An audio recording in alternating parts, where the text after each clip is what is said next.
Shrimati K. Geetha. Be permitted to sweep. Chairman Sahab, I may be permitted to speak from here. I may be permitted to speak from here. Thank you, Speaker Sir, for giving me this opportunity to speak on the most awaited historic bill, GST.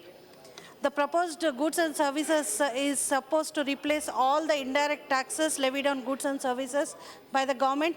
I sincerely would like to congratulate the Union government and the Finance Ministry for introducing this bill in this session itself so that it will be implemented at the earliest from July. The GST will consolidate all the state economies also, sir. It is going to be one of the biggest tax reforms to take place in India after independence. The basic idea is to create single, cooperative and undivided Indian market to make economy stronger and powerful. The GST will make significant breakthrough, paving way for all inclusive indirect tax reform in the country, sir. Introduction of GST in India is very much essential as it is the emerging environment for economy, sir. And in this GST system, when all the taxes are integrated, it would make possible the taxation burden to be split equitably between the manufacturers and the services also. GST will be levied only at the final destination of the consumption-based on VAT principles, sir, and not at various points. This will help in removing economic distortions and bring about development of the common national market, sir. And it will also help to build a transparent and a corruption-free tax administration. Presently, a tax is levied when the finished product moves out of the factory. And again, it is also levied at the retail outlets, sir, but such duplication of taxes will be curtailed. By implementing GST, India is said to be gaining around 15 billion USD, sir, and in a year, which will also be profitable for the country, which will also be good for the country, and this can be spent on many welfare activities for the development of the country, and it will also provide for more exports, create more employment opportunities, and boost the growth. It will divide the burden of the tax between the manufacturers and the services, sir. And as regard to the benefit to common man in GST, taxes for both in state and center will be collected at one point of sale. Individuals will be benefited by this as prices are likely to come down, and lower prices means more consumption means more production, sir. And for every surgery, there is a pain, sir. For every reform, there is a bottleneck that needs to be attended. We understand that GST Council has been working very hard on implementing this historic taxation policy. I appreciate the Finance Minister, sir, for calling GST Council India's first federal institute, keeping up upholding in letter and spirit true federalism.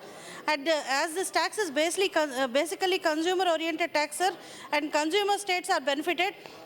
Manufacturing states had many doubts about this, but I thank the Union government for also coming up, Finance Minister for also coming up with a compensation to the manufacturing states, sir. I would like to present before the Finance Minister only 3 things of concern, sir. Whether the present government machinery is efficient enough to handle this sort of tax reformation and the enormous change that GST will bring in. And the second thing is, have we taken enough care to educate the people of the country on these reforms and whether the taxpayers are ready for this change? And the third will be, will the ultimate effect, what will be the ultimate effect of the manufacturers as well as small and medium entrepreneurs? Will the present structure be helpful to them? These are the 3 things, sir. And regarding the industry, sir, they are mainly concerned because of the slab, sir. This 28% slab is again, that is a major concern of the industry.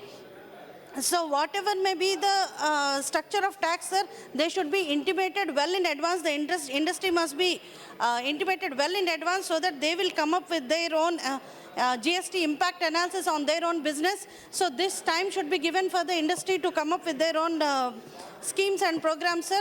Not only that, basically the education and the health should be put under zero slab because they are more connected with the common person, sir. And I will be thankful to the Honorable Finance Minister for all the concerns in the implementation of the reform. It will be taken up and they will be addressed by the GST Council. Not only this, sir, basically when it comes to my state, it is a newly formed state today. Telangana is not newly formed, sir. Andhra Pradesh is newly formed and we are now suffering with huge deficit. So these concerns also I wish will be addressed by the Union government and the GST Council, and 10 years compensation will also be provided. And with regard to four-tier structure also, sir, rates should not come as a surprise, so people should be given enough opportunity to represent before the council when they want some discussion in the tax. So with all these concerns addressed, sir, I hope this bill will cater to the needs of the common man, and definitely it will boost the economy of the country, and I wholeheartedly and fully support this bill, sir. Thank you.